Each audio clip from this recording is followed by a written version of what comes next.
I think we'll. So I'd just like to welcome Aaron Kelly. I've heard him speak as well in Doolin maybe a month or so ago.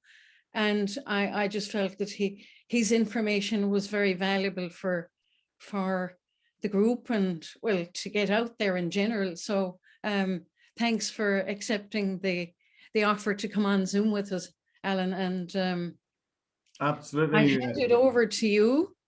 There's somebody else just coming in there now, I think. Angela. All right. Well, do you want me to kick off now, Mary? Or I would say just kick it off because, yeah, as you say, there's lots to speak about. Hi, Angela. Hi, Mary. How are you? It in there.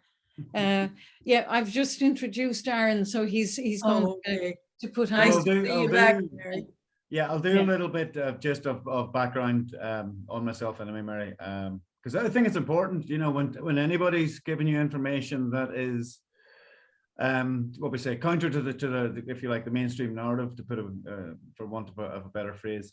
It's important, you know, to ask who are you? Why should we listen to you? You know, because I say there's the government narrative, there's the telecoms industry narrative, and then, as we were just kind of alluding to there, even within our own kind of circles of people who are asking more questions, there's an awful lot of kind of misconception in there as well. So I you know, anybody giving you new information, you should absolutely, you know, who are you and why should I listen to you? So I'll do a wee bit of an intro and kind of qualify why I think you should listen to me, kind of thing, you know. Okay, we're looking at. Do you want me to just charge ahead? I would say go ahead. Yeah. You can share screen and off you go. Okay. Hold on. Let me do my my share screen thing here now.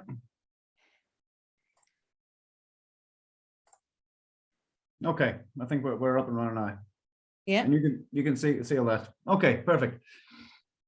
Okay, so first of all, just hello, folks, and I just want to put a big thank you to Mary for allowing me to come on tonight and to have a talk with you regarding. I've got EMF Health up there as the title of the whole thing, and it absolutely is that. But what I'm going to try and do is give basically an overview of this whole subject area of EMFs, of electromagnetic fields. Some of the misconceptions that are out there in the general public's kind of consciousness now at the moment, try and set some of that right, and try to give you an overview of what the subject's all about. As I say, I'm going to try and kind of hit four main questions. I'm going to try and hit, you know, what are EMFs? Where do they come from? Are they actually harmful to our health? And how can we do, what can we do to keep ourselves safer from these things? So I guess, as I just kind of alluded to there now, I just need to do a very quick introduction to myself, who I am, and why I came to be sitting here in front of you tonight. Well, obviously, it was Mary. Mary spotted me, and very kindly asked me to come on. And I'm delighted to do this, by the way, because raising public awareness about this field is exactly what I'm all about and have been for the last few years. So just very quickly, I won't labor this point because we've got a lot to get through. But I qualified back in the 90s as an electronic engineer, and basically was working in the IT industry for 15 plus years, amongst doing some other things. But eventually, kind of, I was working for. So I worked for banks, telecoms companies, utilities companies. And ended up working in national and international telecoms. And it was in there that I began to get my first inkling that something wasn't quite right here.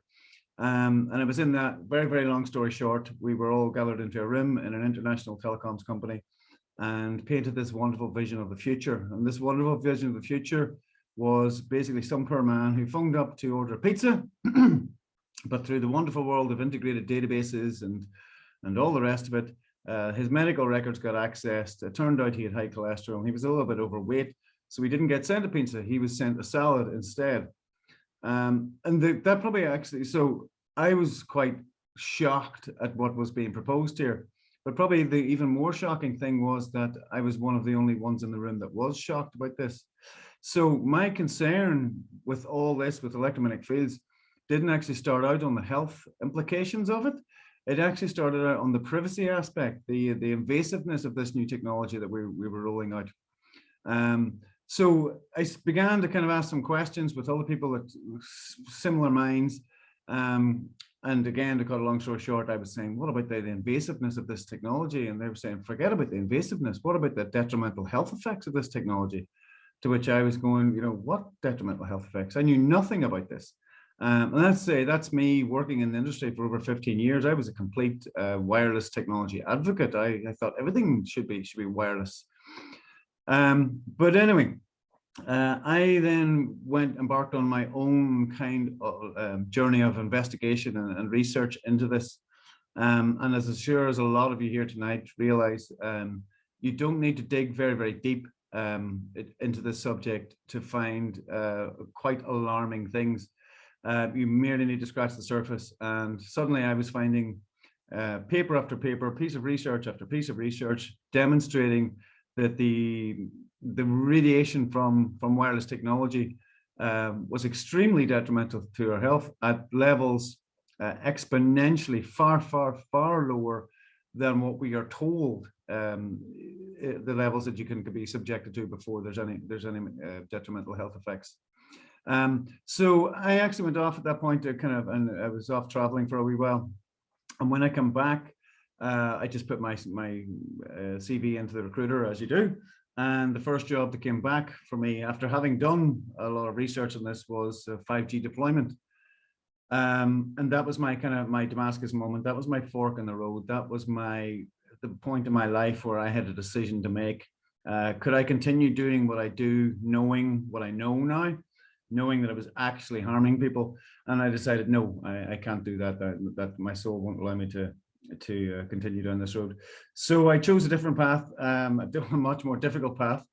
And I went over to England and I trained up as an electromagnetic field safety assessor. I'll not get too much, I'll not discuss that at all, but that was another eye opener. And very quickly I learned just keep my mouth shut and get the piece of paper so I could start on doing what I wanted to do. After I did that, I came back to Ireland. I got into the commercial side of things, which again was not at all, very quickly I realized was not what I wanted to do, because on the commercial end of things, basically it was safety officers looking for a green tick on their box, on their company safety profiles, which basically is this compliant with the legal limits, which given the legal limits are set so ridiculously high, it was, it's very rare that they're not. Which of course is not what I want to do, because then I was going away from there and basically they were telling their employees that this man had been in and said this is all safe, which is not what I was saying at all. I was saying it was legally compliant. There's a vast difference between that and safe. So that's how I ended up serving the domestic market. Excuse me. And in 2019, I believe it was, beginning of 2019, I started EMF Home Surveys, which was basically doing what I was doing for these companies, but doing it for homeowners, coming in, measuring the levels of the various EMF types in their homes, making suggestions of how to reduce their exposure as much as possible, and this side of things for homeowners and people building houses and that sort of things. So that was the business I started back in 2019, emfhomesurveys.ie. And just, I'm just going to mention another website here now, irelandforsafetechnology.com. Okay, I'll do that first. Around about the same time, there were a few, and I say a few people in Ireland now, who had also done their, been on a journey of research for this. And again, it's ex-network, telecoms engineers, what have you, who were now becoming aware of the problems with this. And we started off in a WhatsApp group, and swapping information that we already knew, which was a bit pointless. But eventually we sat down in a hotel room, about 35, 40 of us at one point, and decided to try and actually do something about this. And so from that meeting, Ireland for Safe Technology was born. So I've kind of been at the forefront of the pushback in Ireland on not just the 5G side of things, but because the public have an awareness of there's maybe some sort of a problem with 5G. We were certainly using the 5G as the kind of the icebreaker, if there's a word, to inform people about this. So as part of Ireland's for Safe Technology, and that was around about the same time, around about this kind of start of 2019, and we began to try and actually push back against this rollout of 5G technology. And we we made all the mistakes. We wrote to every primary and secondary school in Ireland, warning them of the Wi-Fi, warning them that other countries had banned Wi-Fi in their schools, and why were they banned in those countries, not Ireland? There's obviously some sort of a problem here. Push back against the 5G technology. You know, this is pointing out that this simply has not been tested, and that has been admitted now. It's not, I wouldn't say public knowledge, but it certainly isn't being denied by the industry. And put the Taoiseach under notice, all this sort of thing, and didn't get very far. And eventually we switched tack and started working with local groups around the country, and empowering local groups, you know, with the information, what have you, to go at this from a more local level, from a county council and a city council level, as opposed to kind of, you know, from the government side of things, for the government level. And in doing that, we actually had massive success. We things started off with County Clare, basically getting in touch with their own local councillors, informing them that they were concerned about this, trying to get them to set up meetings, which they did. And then we would send somebody down. I was in some of those meetings myself, and then I would come down, inform the county councillors, you know, the realities of the situation. They would actually look quite shocked, and I would confess at that point I was quite jaded, and I believed, oh, you know, they all know there's something wrong here, but they just don't care. But I had to revise that. Excuse me one second here. Excuse me. So I had to revise my jaded thinking on that, because they absolutely did not know that there was a problem here. And cutting again, so I'll just cut a long story short and move on here with that. Let's just go over the bits and pieces we did in technology. But that was actually what you can see at the moment. That's a result of, so there was about 60 little groups all around Ireland at that particular time. Now some of these were just WhatsApp groups, some of them were local community groups, what have you. And by going through this process of getting the local people in touch with local councillors, set up meetings, then we would try and get the local councillors to issue moratoriums or blocks on licensing for 5G in the county. And this was absolutely working. So in nine months, we got 9 counties in Ireland to block 5G. So the result of that was the diagram on your right. And so all those green counties here that you can see, those were all counties that implemented moratoriums or blocking of 5G. And that was right up until February 2020, which I'm sure that date means an awful lot to some people. And Mayo County Council was the last one in February 2020. That council actually voted unanimously to block 5G in Mayo. So we had another milestone, and at that point it was easy, because you could go to any county council and say, well, you're saying that these 9 counties care about their constituents' health, but you don't. So, you know, I think they'll find that very interesting come re-election time. So that was all going very, very well until March 2020. COVID hit, and basically the government just steamrolled over all the local councils. Said, well, we have to have this 5G now, because more people are working from home, so we have to have more data capacity. So emergency licensing was rolled out, and all the rest of it. But anyway, the reason I'm just saying all that was to qualify. This is who I am. This is what I've been doing for the last few years, and this is why I'm here talking to you today. So I hope that qualifies me to. I hope that makes you think, okay, maybe we should listen to this guy. As I mentioned just in the preamble there before we started, I'm going to attempt to do a crash course on this today. So you're not going to come away from this an expert, but hopefully you should have a much clearer idea about this whole area of electromagnetic fields, of EMFs, you know, what's safe, what's not safe, you know, what's real, what's not real, and better understand how to protect yourself from them. I'm sure this last one, how do I protect myself from them? This is the question that everybody's most interested in. But I do feel it's important to get, you know, to lay the foundations here. So I won't labor these points. I'll kind of gloss a little bit more over these, and try and focus as much as time as possible on the last bit here, because that's what ultimately we're trying to do here. I think most people that are on this talk tonight, you know, don't need taken from scratch, and they know there's something wrong here. We're not being told the whole truth about this. So very, very quickly, what are EMFs? So those are the 4 questions we'll go through.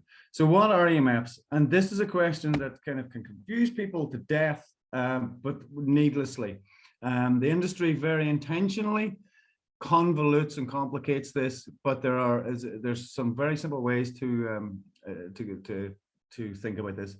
EMFs is an acronym for electromagnetic fields. Simple as that. Electromagnetic fields are what we're talking about here. And what are electromagnetic fields? Electromagnetic fields are simply fields of energy. And the energy within those fields, so the field is the kind of the space, if you like, the air, for want of a better word, where this is actually apparent. And those fields of energy, the energy within those fields is electromagnetic radiation.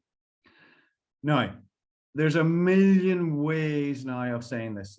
When we talk about microwave radiation, radio frequency radiation, non-ionizing radiation, electromagnetic radiation, they're all slightly different things, but for the sake of this conversation, they're all exactly the same thing.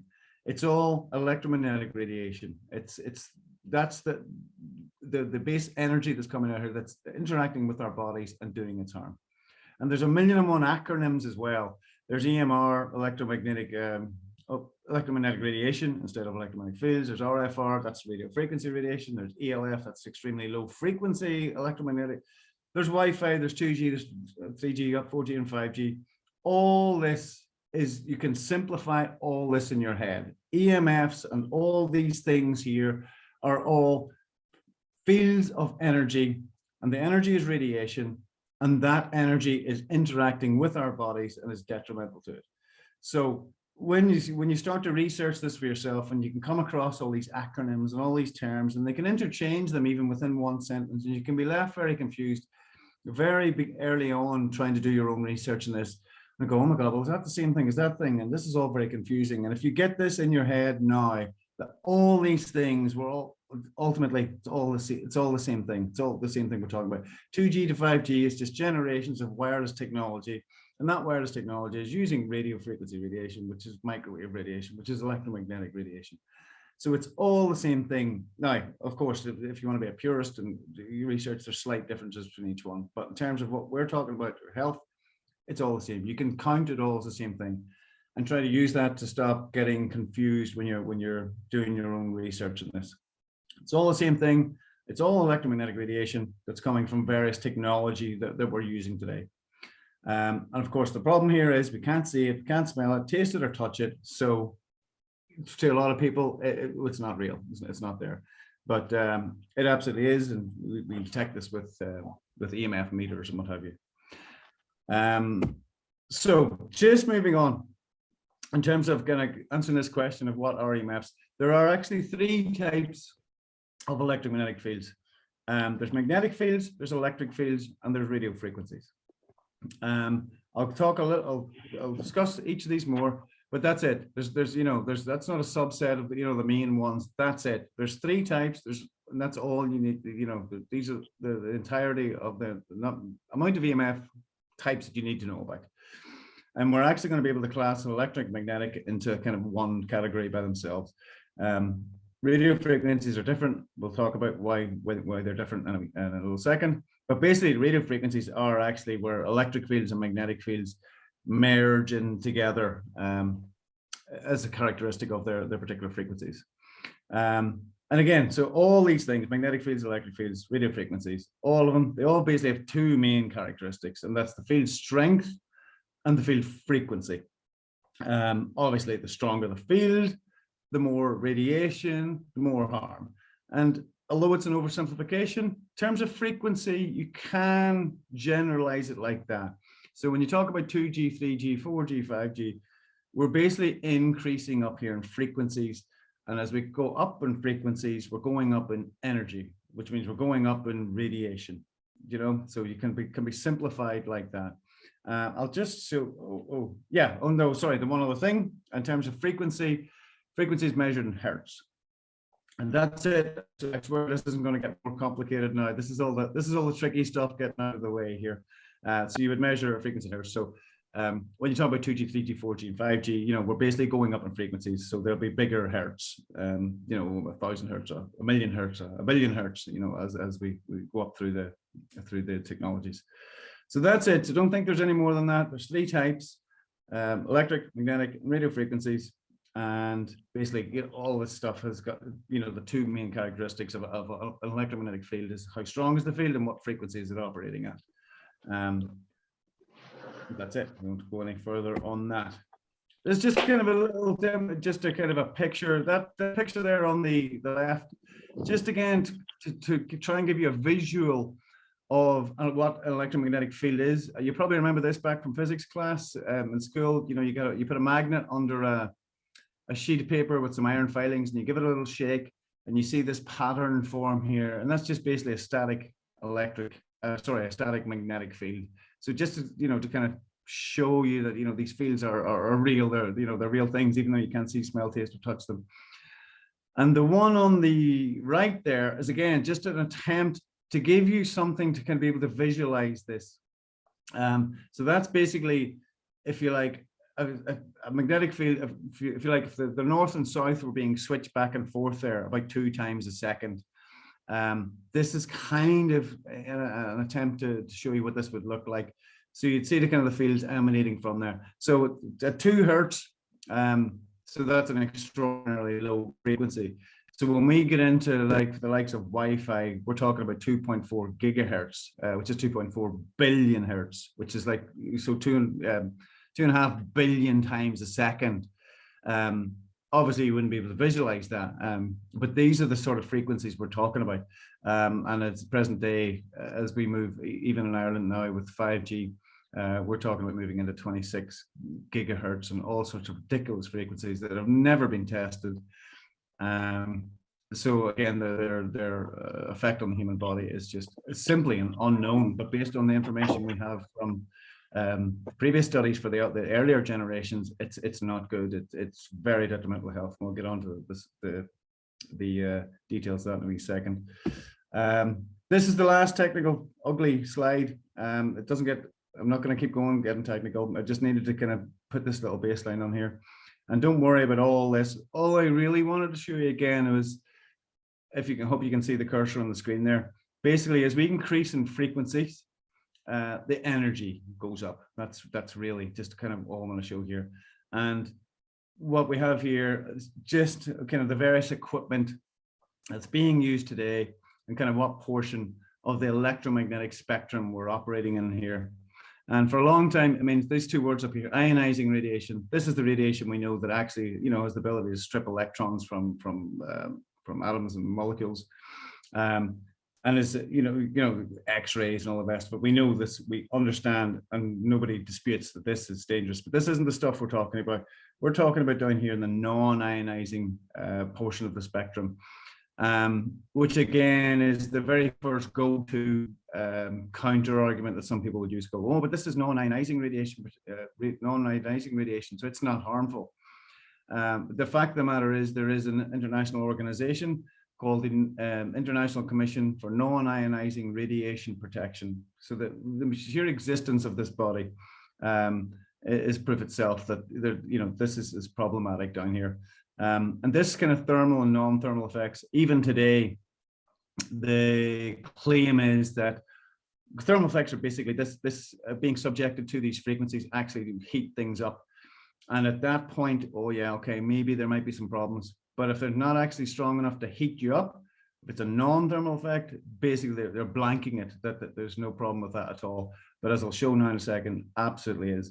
So I just wanted to show that basically just take away from this is kind of, as things go up in frequency, which technology is doing now all the time, particularly with 5G and what's coming on further on down the line, increase in frequency is an increase in energy, is an increase in radiation, is an increase to the detrimental health effects. And that's just kind of the main takeaway from that. That's it. I swear I'm done with the complicated stuff now. That's just, I thought it's important to kind of grasp in your head, what are we actually talking about here? And we're talking about radiation. So where does this come from? Where do these EMFs actually come from? And very simply, in a word, electricity. Anywhere electricity is used or generated, you're going to have electromagnetic fields anywhere. So for a particular home, any particular house, the houses you're living in at the moment, there's going to be internal sources of electromagnetic fields, and there's going to be external sources of electromagnetic field. We'll talk about that more in a wee second. But again, so at home, you know, everything in here, everything that's electrical, from cordless phones to heaters and microwaves, ovens, through to your smart meters and your mobile phones, your Wi-Fi, all of this is creating electromagnetic fields. And what maybe in the three different types we talked about, all of these will be generating at some point. You know, some of them won't be generating radio frequencies, some of them will just be electric, some of them will just be electric and magnetic, some will be radio frequencies.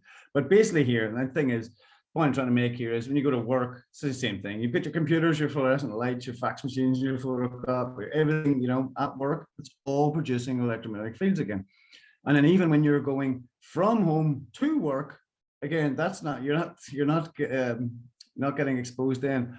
Power lines, mobile phones, your neighboring Wi-Fi, all the rest of it. So the point I'm trying to make is absolutely everywhere we go in this world today, we are bathing in this electromagnetic radiation 24 hours a day, 7 days a week. And that's the reality of it. And even when you're in your car driving to and from work, there's still exposure out there.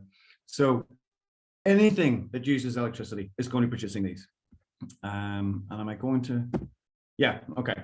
So again, the three types. So magnetic fields, where are you going to get a magnetic field? And as I just said, anywhere electricity. And that's true. But to be more specific, anywhere current is flowing, you will get a magnetic field. So if you have we'll stick with the bedside light. You've got a bedside light and it's switched on and the light is on, that's going to be generating, there's going to be a magnetic field associated with that, emanating or emitting from that light. Electric fields are slightly different in that they're found anywhere there's a voltage difference. So out just some of the kind of the obvious examples here. Outside, when you've got your overhead power lines and stuff, you can have very strong electric fields being emitted from that. The electrical wiring in your house is similar, the same thing. Anywhere there's a voltage difference, you're going to get an electric field associated with it. Now, this is kind of a key point here now where I'm hoping it's kind of a lot of this kind of confusing stuff that I've been talking about so far kind of just clicks together. Magnetic fields and electric fields. So the three different types of electromagnetic fields have got different characteristics. And electric fields and magnetic fields, you can almost treat them as exactly the same thing. They do have electromagnetic fields associated with them, emitting from them. But those fields dissipate off very, very quickly. And when I say very quickly, I mean within 1 to 3 feet. So if you have a meter and you're actually measuring the radiation from these devices, when you get to about 2 or 3 feet away from these things, the field is effectively gone. It's not measurable at that point. And that's common for magnetic and electric fields. So I'll just get on here. The radio frequencies are actually a different animal, and these are the real problematic devices. Radio frequencies are what you basically find anywhere where information is being transmitted wirelessly. So the bedside light I just talked about, it's not transmitting data. It's just kind of, if there's a electric current going through a filament to light up a bulb, but it's not communicating with anything. It's not transmitting data.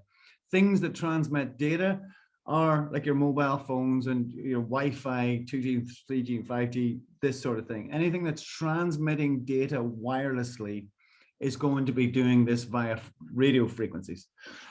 And the thing about the magnetic and electric fields that only emanate about 2 or 3 feet away from the device itself is that that's kind of like an unfortunate byproduct. Not for that, it's just the way it is. It's just a kind of a characteristic of the use of electricity. But radio frequencies are different in that they are the device that's employing radio frequencies is doing so intentionally, and it's doing so in order to be able to transmit that radiation, that data, over large distances. So radio frequencies are designed to be far-reaching, I mean, if you take your mobile phone or a cell tower, what have you, with that reach can be kilometers, as opposed to a couple of feet with electric and magnetic fields. So that's why I say we can kind of simplify this down into two things, basically things that communicate wirelessly. So that's anything smart, anything that's communicating wirelessly. It's transmitting data for a specific reason. That'll be using radio frequencies, and that's a big problem. That's difficult to keep yourself safe from, for the, just for, obviously, because it's emitting it over huge distances. So I mean, yeah, your Wi-Fi in your house, you switch on the Wi-Fi in the house, it's going through the whole house, whereas you switch on the kettle, you've got a magnetic field or whatever, or electric and magnetic field, but it's, it's only a couple of feet, and you're not going to be really beside your kettle anyway. So in terms of keeping yourself safe from a kettle, very simple. Just don't be kind of, don't have your face pressed up against the kettle, really, be within 1 feet of, which is not natural anyway. We obviously do these things. But bedside lights, things like that, we can have those right beside our heads at night. So I'm just trying to paint. But once you have this information that electric and magnetic fields do not travel very well at all, then it simply becomes okay, well, as long as we just keep a couple of feet away from these things, there's no problem. This is easy to keep ourselves safe from. Radio frequencies, we don't have that luxury. The problem is it's emitting over huge distances. So you can't just take a few steps back and be completely safe from that. So radio frequencies are designed to travel. Wi-Fi, smart devices, permeate through the whole home and beyond. And the last thing just to remember there is just if there's some devices obviously emit all three types of this. So the bedside light we talked about, yeah, you'll be getting electric fields, you'll be getting magnetic fields, but you'll not be getting any radio frequencies at all. But your mobile phone, you'll be getting all three types there, because it's an electric, there's current, voltage there, and it's transmitting data wirelessly. Wi-Fi is another perfect example. So some devices will have all three, some won't. And this is the first thing to because I get the questions sometimes, or not very often I get asked, is this thing dangerous? And this is what I'm going to try and do. By the end of this talk here now, you shouldn't be asking me, is this thing dangerous? Because you should be able to go to know, right, I'll go through my steps here and I'll know if this is a dangerous thing or not. And generally speaking, if it's transmitting wirelessly, transmitting data wirelessly using radio frequencies, it's a problem. And if it's not, well then no, it's just electric and magnetic fields. So we just keep a wee bit of distance and we're absolutely fine. But that's all we need to do to keep ourselves safe from them. So with all that information, that's what basically a kind of a visual representation of kind of what your home actually does look like now. Most Irish homes, pretty much every Irish home. So you can see inside here, I think it's represented. So here's a tumble dryer down here. You can see, so these concentric red circles here are representing electromagnetic fields. And you can see down here, the tumble dryer, it's not connecting wirelessly to anything. It's not transmitting data to anything, but it's a tumble dryer. It's going to be drawing current to dry the clothes and that. So there is going to be a small field here. But again, so as long as you know that, that's no problem. And you can see all these other little devices in the house here, basically anything electrical, it's going to have this small field associated with it. That once you know, okay, that small field's there, just don't have it right beside you, a couple of feet away from it, perfectly safe. However, and I think this is supposed to be showing a Wi-Fi system here now, so that's not pretty good. I think that as well. So the reality is, if this was a Wi-Fi device, then it would be matching this kind of cell tower here. It'd be out throughout the whole house. So it's not a brilliant diagram, but it's just trying to give you an idea of where these things are coming from. Obviously, a cell tower, this is supposed to be a cell tower up here. And if this is wrong in that it should be far, far greater. This would be extending for kilometers. And actually, bizarrely, this electric pylon here, this is actually incorrect as well, because it's showing it basically the field being exactly the same, reaching out exactly the same distance as the cell tower. And that's not right at all. Generally speaking, with something like this, with the overhead power lines like that, you need to be directly underneath them to be able to measure the field. They don't, as I say, they're electric fields, not radio frequencies, so they don't reach very far. Whereas this cell tower here is radio frequencies, and it will be reaching kilometers, very, very far. And if this was a Wi-Fi in a house, then this would be out, kind of to just past the edge of your house. I'm sure as you probably know from your own kind of Wi-Fi systems. So that's just trying to show this is the reality of the world kind of we live in at the moment in terms of electromagnetic fields, and very few people are kind of aware of this. You know, we're using all this new technology and it's all wonderful, handy, and fabulous, but there is this kind of other side to it. It is exposing us to radiation, and we're not kind of aware of it. So basically, yeah, EMFs are everywhere. Most of us are, and we're bathing in it, you know, and this, I like the word electrosmog, because if we could see this, you know, it would be everywhere and thick and getting worse and worse and worse every day as we go on. So it's an electrosmog, and we're bathing in it 24/7. Just a couple other, in terms of where they come from. This is a Wi-Fi analysis that from a house I did up in Innisgrowan, I think in County Sligo. And this is just showing you, and I was very surprised at this myself. I learned an awful lot of this from actually just driving around with initially with gadgets and gizmos on the dashboard of the car, trying to suss out where the stuff is, where's it coming from, and that.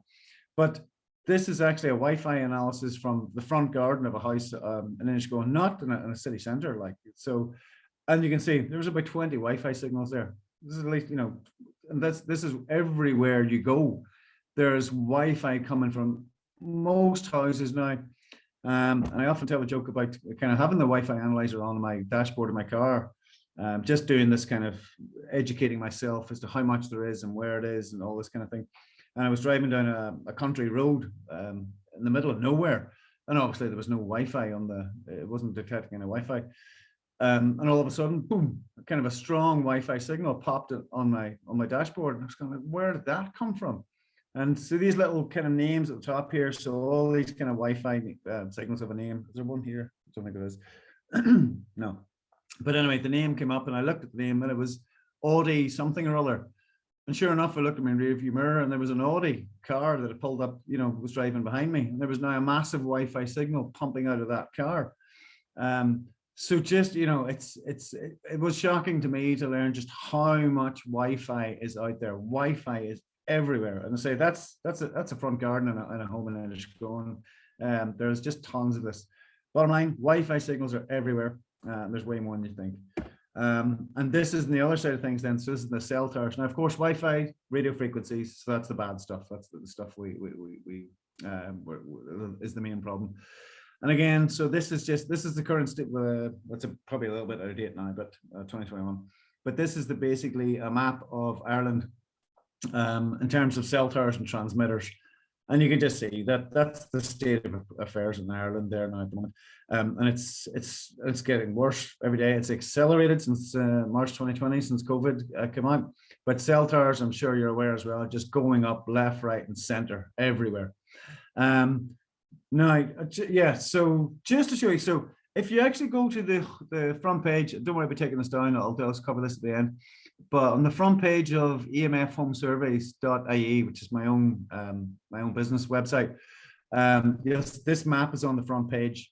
And if you click on that map on the front page, it brings you to a map that you can zoom in and zoom out and see what the state of affairs is in your own home.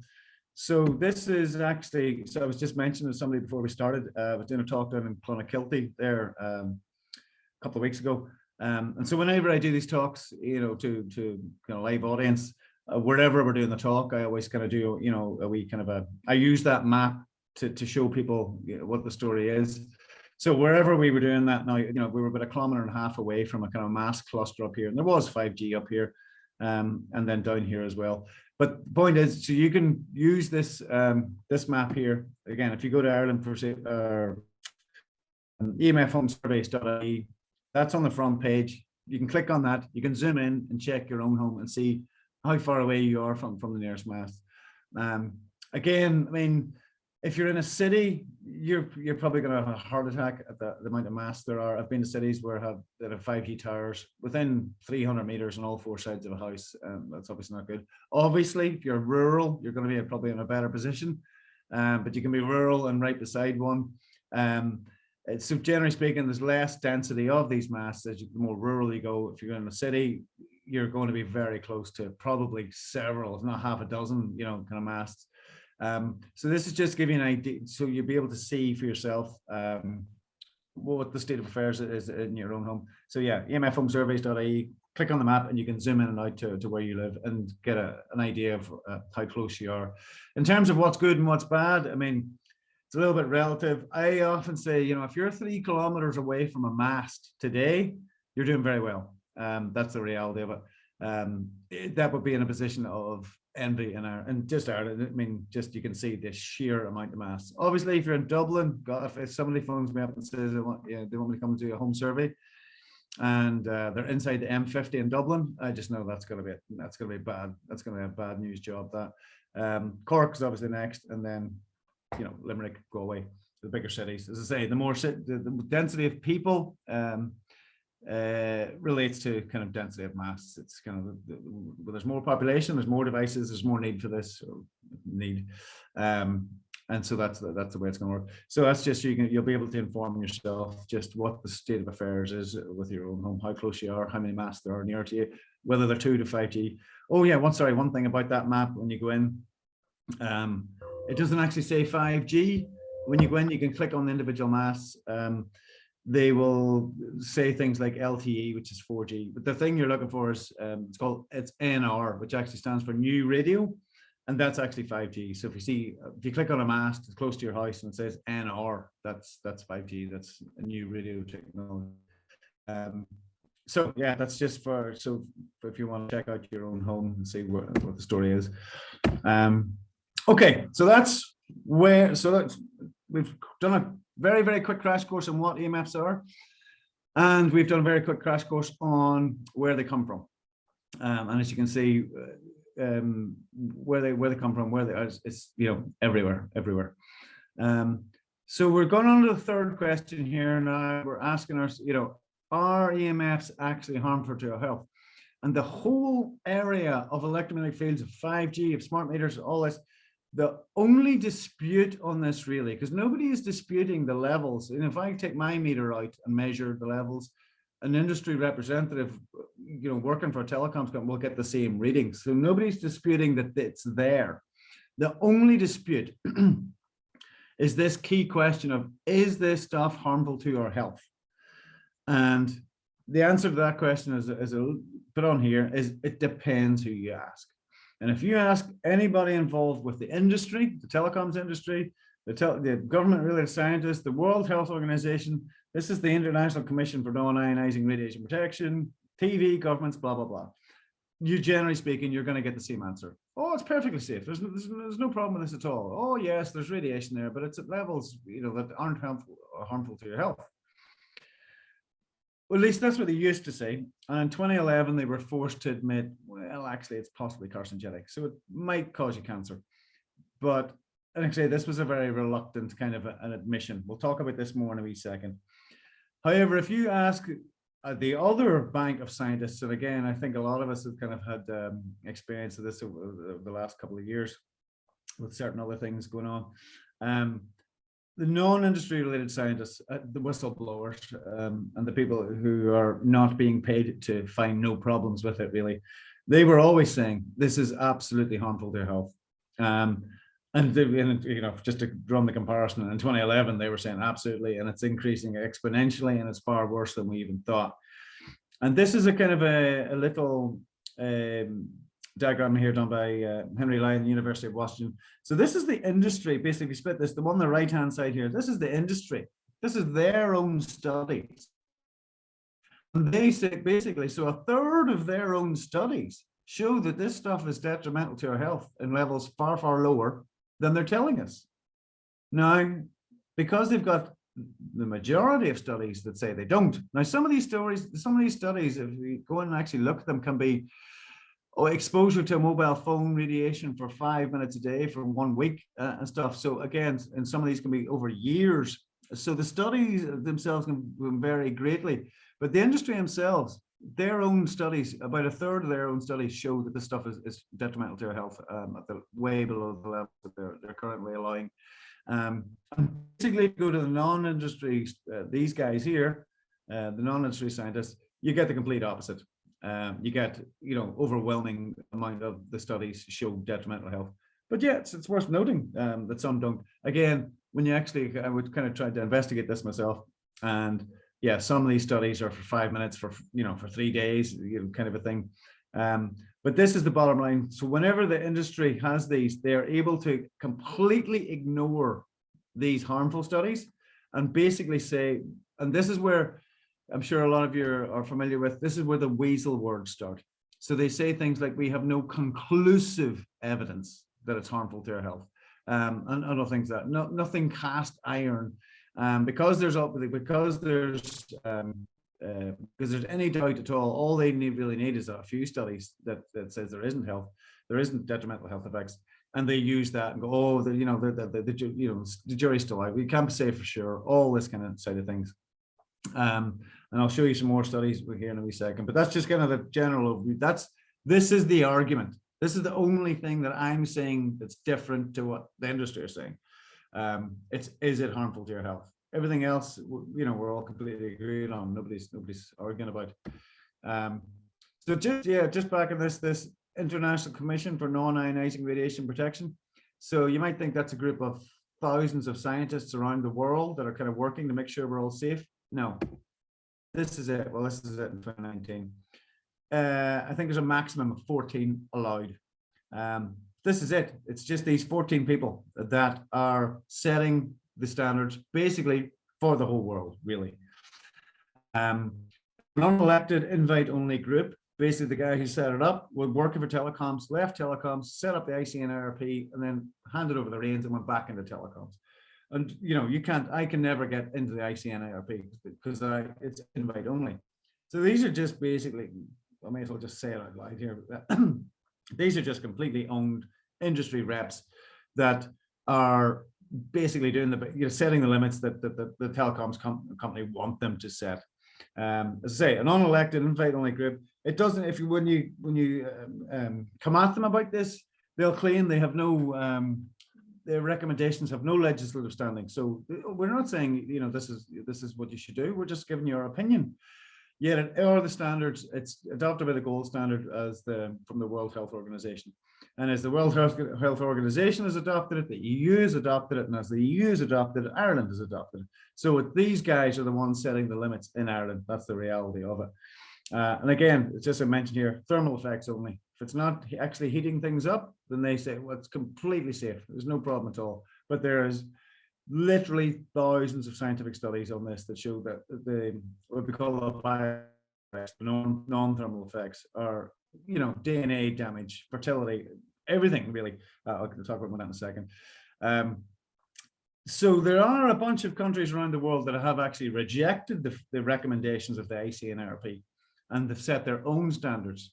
No country has ever set a standard, like a limit for safe exposure, if you like, higher than the ICNIRP. The ICNIRP always, they go far, far, far lower. And I think that's an interesting little stat there at the bottom. Russia and China both ignored the ICNIRP. We're told such terrible things about these countries, but their maximum safe limit for the general public is 20 times lower than Ireland's, than the ICNIRP. And that's a shocking statistic. So anybody that ever sets their own limits, that ignore these boys and do set their own limits, always far, far, far lower. Have I got a picture of that? Actually, I think I do. Hold on a second here. No, I'll come back to that. I have a picture of it somewhere. It'll come up. And this is just so this is regarding these people here. This is a statement from the Council of Europe regarding them. The ICNIRP, an NGO whose origin and structure are none too clear, and which is furthermore suspected of having rather close links with the industries whose expansion is shaped by the recommendations for maximum threshold values. So I mean, even within the Council of Europe, this is just a completely owned kind of organization here now that's working for the very industry that's going to profit from allowing higher levels of this. So that's, I just want to give you that kind of who's responsible for setting the levels in Ireland. This is just again, what I'm trying to convince you at the moment here now is that there are detrimental health problems, and we've got to get on to kind of the more concrete studies now in just 1 second. But just again, I mean, there's an awful lot of kind of headlines going on around about this stuff that again just aren't don't make it on TV. And if they don't make it on TV, you know, if it's not on the RTE, then, you know, it hasn't happened, kind of thing. And this is just some of the most recent ones. Yeah, in 2013, the Irish Doctors Environment Association sent a letter to all Irish schools warning them the dangers of Wi-Fi and urging them to discontinue its use. The Council of Europe have said that as well. I personally was involved in kind of writing the same letters to every primary and secondary school in Ireland. Yet all this, no, we're still rolling ahead with Wi-Fi in Ireland. Makes no sense whatsoever. So even the Council of Europe have said you should not have Wi-Fi in schools, and for the reason that there's been proven to have detrimental health effects. This study in and of itself here, come back. 2018, the U.S. National Toxicology Program. So I mean, this is a government. This is a U.S. government body. This is millions of dollars in this study. This is a huge organization with a massive piece of research. And this is 2018. Their studies, their investigation concluded clear evidence of cancer from mobile phone radiation. Clear evidence of tumors when exposed to 2G and 3G mobile phone EMF radiation. This was a massive study undertaken by the U.S. National Toxicology Program, saying clear evidence of cancer being caused by 2 and 3G, never mind 4G and 5G. Well, just where's the outrage? Where's this all over the news? It just simply doesn't happen. If it's the sort of news that they don't want you to hear, it doesn't get there. 400 doctors in Brussels in 2020 said we have to roll out the halt the rollout of 5G in the city, again for the same reasons. Bring a little bit closer to home, 2020. Irish Times were caught misleading. They did the public on 5G safety. They did a big article about how 5G is completely safe and how all these concerns come back to one graph and some crackpot conspiracy theorist and whatever. And it was actually Professor Tom Butler in University College Cork that said, no, I'm not having this. So he wrote, he complained to the press ombudsman, and this article was complete nonsense. It was full of, there's evidence galore on this. They took on his case. They looked at his evidence that he produced, and they went, "Oh, okay, absolutely. There is overwhelming evidence that this is harmful to human health." They ruled in favor of Professor Butler. And as a result, the Irish Times said, well, okay, you can do, was it 300 words or 500 words? I can't remember.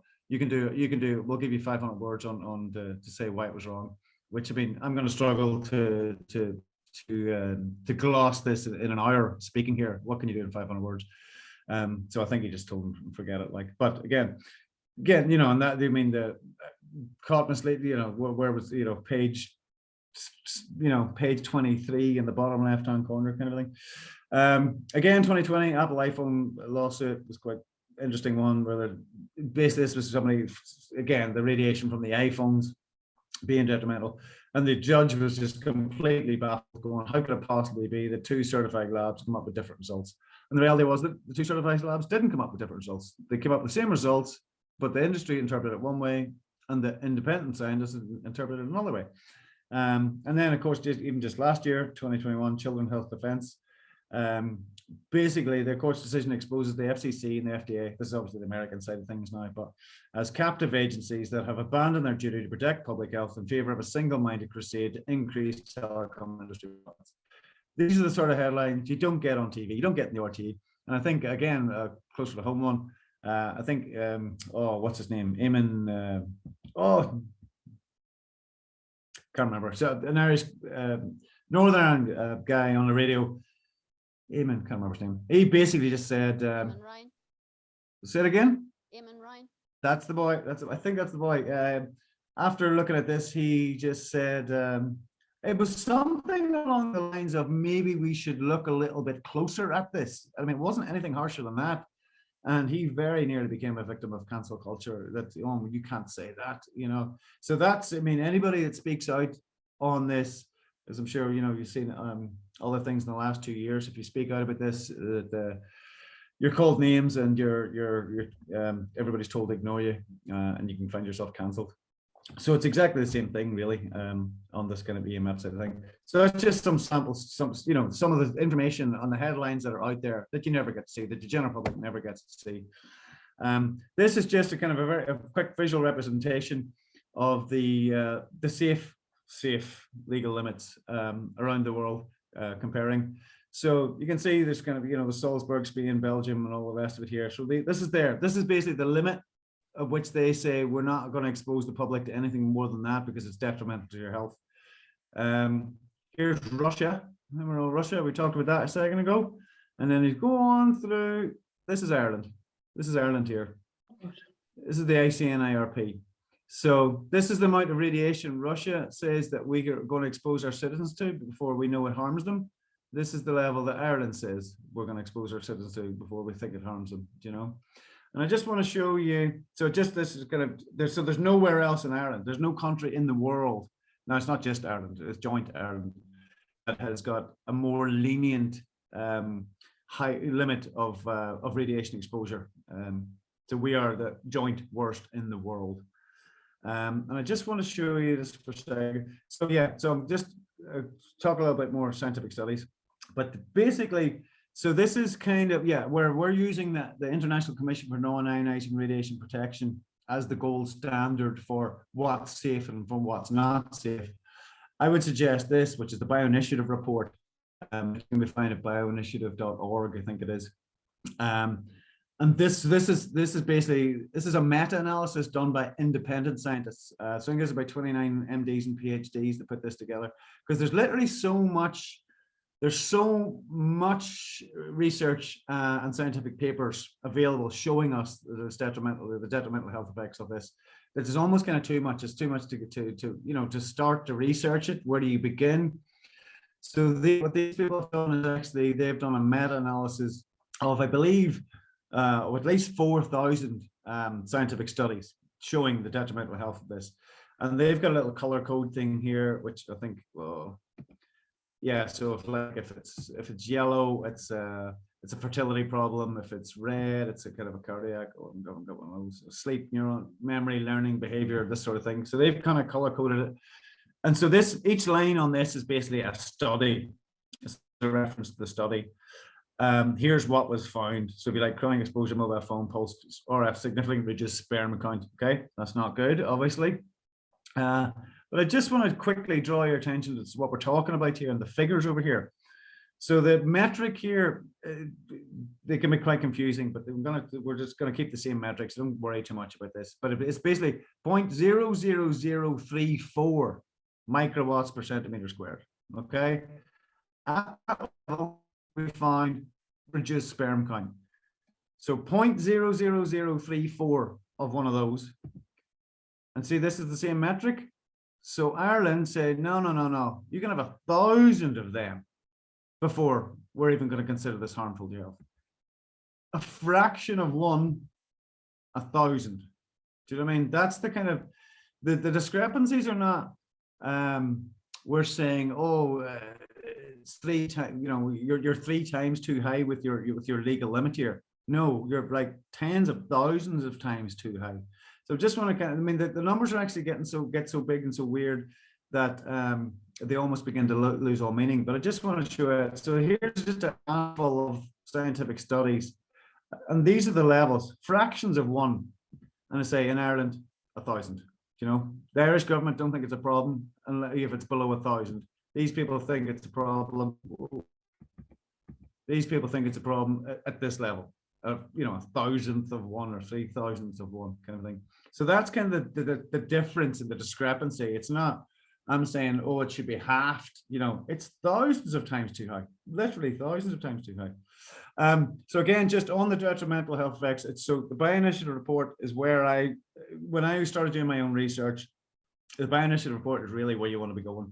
It's because it does this meta-analysis. You can go through here, you can look at this, and then you can go next paper, read the abstract. But if you're going to dig deeper into it, it's a very good starting point. And this should be the gold standard. And when I am doing surveys and assessments on homes, so basically the levels in your home I compare to a few different, obviously the legal one, but also I give my own recommendations, and I lean heavily on the Bioinitiative report and a few others for guiding me in what level of radiation do we need, should we start to be concerned at? And obviously my limits of safe would be like exponentially lower than the legal limits, so yeah, so the bio-initiative reports, that's just a handful of theirs. This is again a meta-analysis of like I think, but yeah, 4,000 at least scientific studies. There's literally thousands of scientific studies showing this. There's no question, there's no evidence. That was just to show you at the top there, yeah, again, that they even do the color coding thing. So if you're interested in a particular, if you were interested in fertility, is it really causing infertility, you can go through here and pick out the yellow ones. So it really does make life much easier trying to begin to kind of to get your head around this, because I absolutely nearly implore you to do that. Don't just say Aaron was on here and he said that, and I trust him. I do think it's very important to at least go and have a poke around some of these scientific studies, even just read the abstract and the conclusion of a few of them, so you can verify to yourself that this science is, science, which is now a completely abused term, is actually real. So on the EMF Home Surveys, my own site, the way I do this to try and get your head around this is on one of my pages, and I just list out like this a dozen or so, if you like, key problems. Yeah, because that's the question a lot of people ask, what are the detrimental health effects of this? And again, I'm coming from a technical background rather than a kind of medical biological background. So this isn't my field now, but I've spoken to people who do come at it from that angle. And they've kind of tried to explain it to me. And basically, my understanding, what they're saying is it's across the board. It's everything. As is kind of illustrated here. So it's everything from insomnia, traumatic sleep and headaches and fatigue, through, anxiety, depression, fertility problems, heart problems, Alzheimer's, into the leukemias and cancers. It's across the board. I probably don't have time to go into, and I'd probably explain it really badly, but very, very kind of quickly, your body knows how much of this it's supposed to be exposed to, and it's a minimum level, but there is some in nature, of course. And when you expose your body to these kind of higher levels, your body's at this kind of much higher level. And what's supposed to happen is, not supposed to happen, but when you sleep, when you sleep at night, that's when your body is supposed to be recovering, clearing your body of toxins, repairing itself, all these things. But because we're getting exposed to this 24 hours a day, 7 days a week, our bodies are never getting a chance to go back to baseline. And again, this is my oversimplification kind of explanation of all this. And basically what happens is at some point, the baseline gets reset too high. And at that point, as they explain it to me, your body is literally at that point forgotten how to fix itself, and everything will break. Everything begins to break. Sorry for that technical guy's attempt at explaining kind of detrimental health effects there.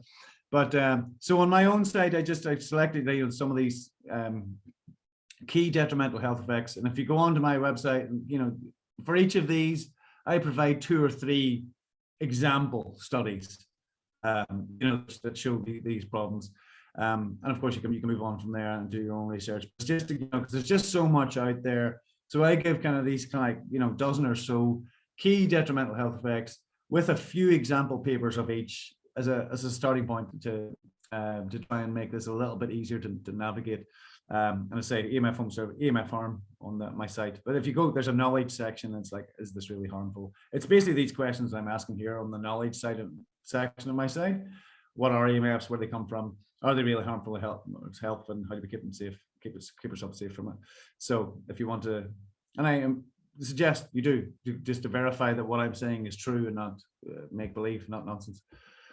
And just on that, actually, pretty much everything I've said here tonight, and will say, between IrelandForSafeTechnology.com and EMFHomeSurveys.ie, I'm hoping everything I've said here tonight, you can go to those 2 sites and be able to verify, look up the science behind what I'm saying to verify that what I'm saying is true. And do check out that what I'm saying is true. Don't just kind of take my word for it. That's, it's a large part of the problem that got us into this problem in the first place. I think it's just the last slide here now on detrimental health effects. Just wanted to show that children are much more susceptible to this than adults. And this is a scan done University of Utah, and this is basically showing a mobile phone and the kind of the penetration of the radiation into an adult skull. So you can see it goes yay far. On a 10-year-old, it goes much farther, and on a 5-year-old, it's it's going almost. So it's like 3 times the penetration for children. So again, because children are pre-employment age and old people are post-employment age, they're not counted as high risk. The category of people, but they should be. They absolutely should be elderly, because they increased recovery time. But if you're in a workplace, actually, so the only high risk people in a workplace are, well, people with pacemakers and that, but pregnant ladies, because there's absolutely no. This is even worse again, with an unborn child in the womb. There's just no protection there, and it's very interesting that in Chinese society, pregnant ladies, it's part of their culture. They wear what's called a belly band, which is basically a band, like a shielding, radiation shielding band that they wear around their abdomens whenever they're pregnant, for this very reason, so yeah, children are much more susceptible, bone density and water content and all that sort of thing.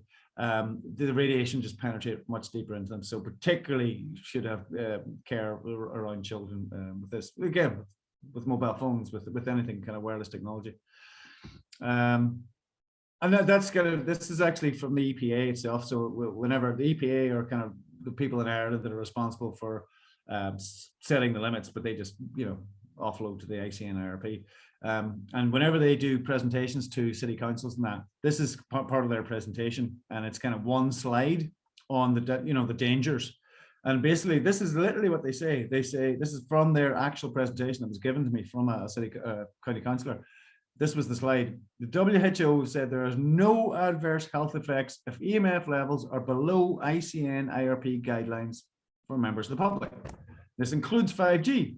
And then the very next breath, they say, however, EMF is classified by the IARC, radiation research, as possibly carcinogenic to humans. So they're saying there's no problem with it whatsoever. However, it might cause cancer. And then they say, yeah, I mean, there's a potential association with like childhood leukemia and a potential association with brain tumors. That's because of the 2018 thing, glioma and acoustic neuroma. And and that's it. So they completely contradict. There's no problems with this whatsoever. Well, it might cause you cancer. And then they move on to the next slide. Like, that's how it's done. So that's how city councillors and that are getting their information. I just kind of put this other slide in here because I thought this was quite amusing. This is them selling 5G to the city councils and county councillors. This is a 2 to 4G tower. See where it's booming radiation out all over the place. Oh, that's not good. That's not good at all. This is 5G, which does have what's called beam forming, or it's called phased array, but it's effectively beam forming technology. So 5G actually, targets you directly with the signal, which is why a lot of people then got that confused with a weapon, crowd control weapon. But it's not quite the same thing. But it does actually, it goes directly to you as opposed to emanating everywhere. One feature of 5G is the so-called beam forming, which allows sending 5G signals only where and when they're needed. And I love the reasoning behind it. Reduces the power needs and potential exposure, even though they tell us there's no problem with exposure whatsoever. So it's all so kind of weird, and But anyway, so I just wanted to kind of briefly touch on that. Okay, that's all the complicated stuff. This is the question that kind of most people are most interested in. How do I protect myself from EMFs? It's a little bit. It's how do I keep myself safer is probably the better way to word that, because you're not going to be able to get rid of this completely. We're always looking to just reduce our exposure as much as possible. How do you protect yourself from EMFs?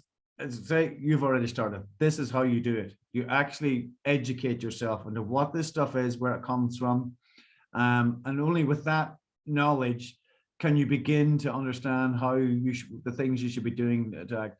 So knowledge is the key here, and all you find people here tonight that are listening to me trying to explain all this, this is what you need to do to keep yourself safe. And you need to educate yourself, and when you understand, when you understand the problem, then you can start to think about the solutions. Okay, so this is how I would go about it. And this is how whenever you think to yourself, is this device or is this thing problematic? This is the kind of sequence of events you should go through in your head. Now, you should know at this point now, or maybe if you're watching this a few times back, the magnetic and electric fields, as I said, they don't travel. So although they're there, it's very easy to keep yourself out of those fields. However, radio frequencies do, and they, travel for miles, or at the very least throughout the house if it's Wi-Fi. So basically, that's devices that don't transfer data wirelessly are not a big problem. They're easy to keep yourself safe from. Just keep a little bit of distance, 2 or 3 feet or whatever, and you're there. That's all you need to do to avoid the exposure from those devices. So magnetic and electric fields, not a massive problem. Radio frequencies, problem. So that's it. So basically, that's your first question you ask yourself is, okay, does this device connect wirelessly? Does it transmit data wirelessly? Now, if the answer to that, we'll just cover the easy one first. If the answer to that's no, like we just say, okay, so there's no dangerous radio frequencies. It's only going to be emitting, a couple of feet away from it before it's gone. And that's great. So that's easy. Only electric magnetic fields. Now, they can be possibly strong if it uses a lot of power, like anything heating elements or motor driven elements. And that it's like a tumble dryers, get a heating element and a motor, so there will be a kind of a strong magnetic and electric field with that.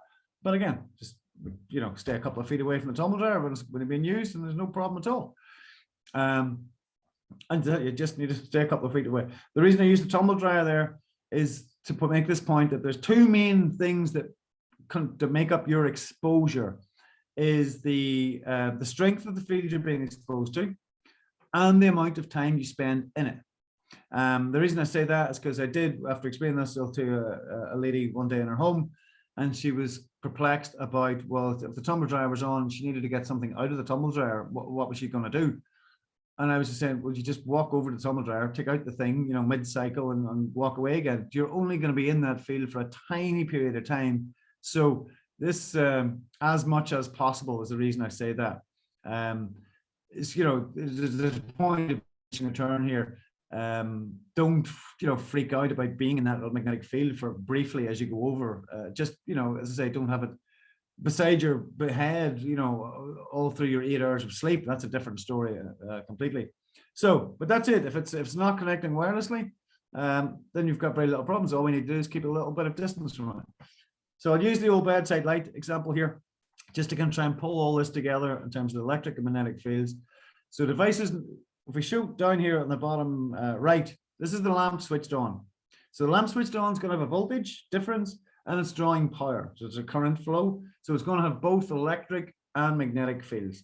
And this is kind of illustrated with the squiggly lines here. That's the electric field. And these kind of little circular lines here, that's supposed to represent the magnetic field. So you can see both are there.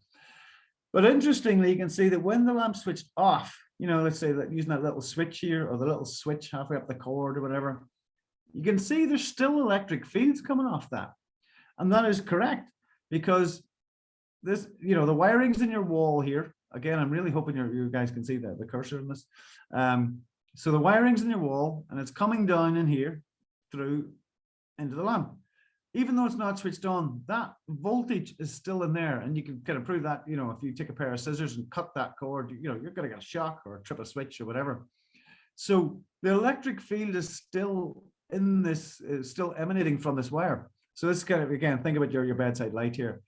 But we can completely get rid of these squiggly lines, this electric field as well, by simply switching off things at the wall. Because when you switch things off at the wall, you're making an actual break in the, if you like, the wire. And so what that'll do is, that means, yes, your electric wiring will still have an electric field in it, but you're stopping that electric field at the socket. So yeah, you're gonna like a foot or so from the socket, you're still going to have an electric field, but it's not dragging this field into a room. And so basically, I strongly suggest you get in the habit of switching stuff off at the wall. Because when I do a survey in a home, you're going to have a certain amount of ambient electric field, and that field is going to be, if it's a home that kind of doesn't switch off at the wall, and there's all sorts of stuff, mobile phone chargers and hair dryers and all sorts of things, and they're switched on at the wall, you're dragging those electric fields into your home and raising up the level. So that's just a kind of the top tip kind of a thing. So get into the habit of switching things off at the wall. Now, That's the stuff. Just keep a little bit of distance from. But if it does transmit wirelessly, if it does transmit data wirelessly, if it does connect to, if it's Wi-Fi or a mobile phone or something like that, then it's going to be producing radio frequencies, and therefore it is a problem, because we can't just keep a couple of feet away from that and we're safe.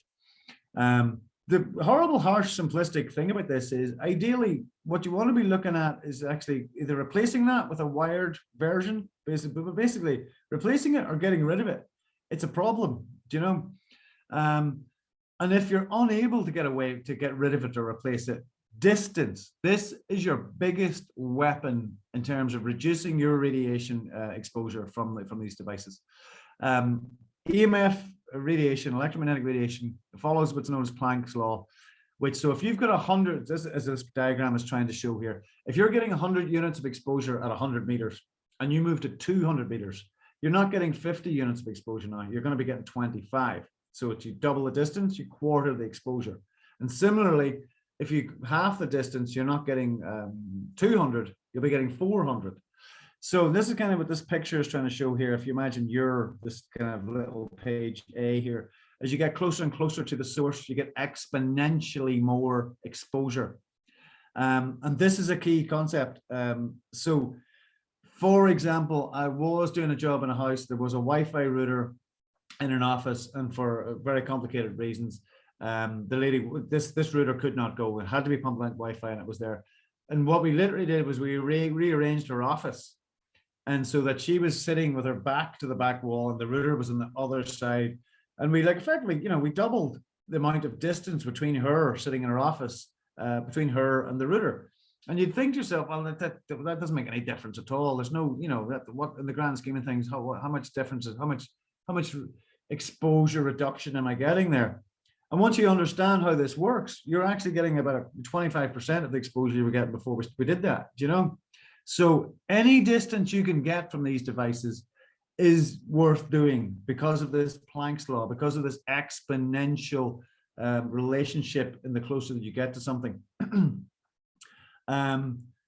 So Planck's radiation law there. Okay.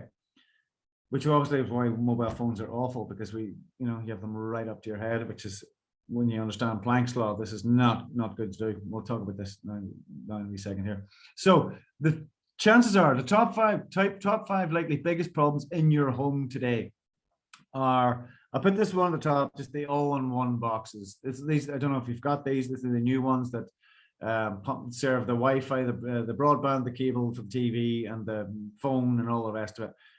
Virgin and Vodafone, a few others do them. They are absolutely horrific, and we actually somebody's putting together an actual lawsuit in that, because believe it or not, that those were actually found to be actually in breach of the ICNRP, which is just insanity.